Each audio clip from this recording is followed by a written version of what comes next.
here's the thing. I could teach you on healing, but it would become a seminar because we usually take about 3 days to take people through all that. But today I want to kind of cut to the chase. And if you get a hold of this, then healing will work for you. Finances will flow for you.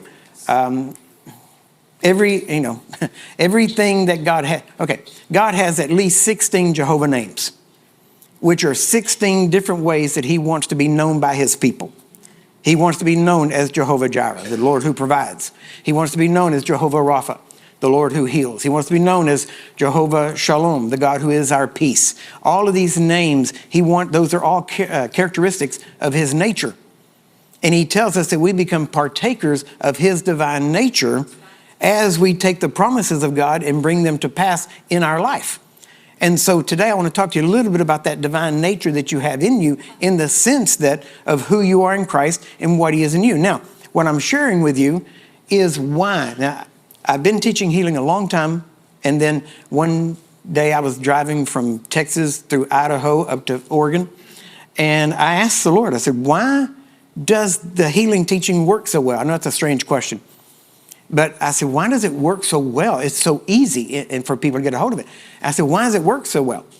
And instantly, he started downloading, as most people would say, what I now have in the teaching on the new man.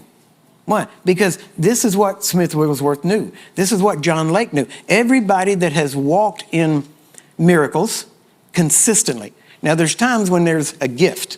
The gift of working miracles, the gifts of healings. And those are gifts, and those are manifestations of the Spirit of God, but they're like bursts of power, and they're not always constant in that sense. Now, the reason being, the thing to notice is this. The only place we are told about the gifts of the Spirit is in the letter to the Corinthians, which, surprisingly, was also the most carnal church. Why? Why did the most carnal church... Because Paul said, you don't come behind anybody when it comes to the gifts.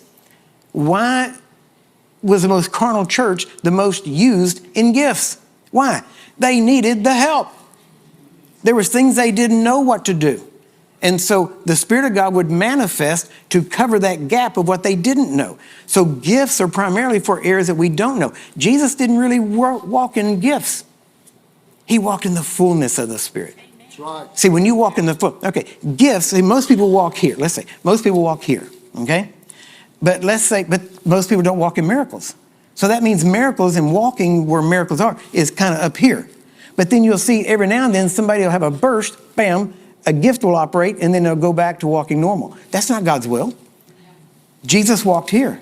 This is the fullness of the Spirit. Here's where he wants us to walk. He doesn't want us to have burst of power. He wants us to walk in the Spirit.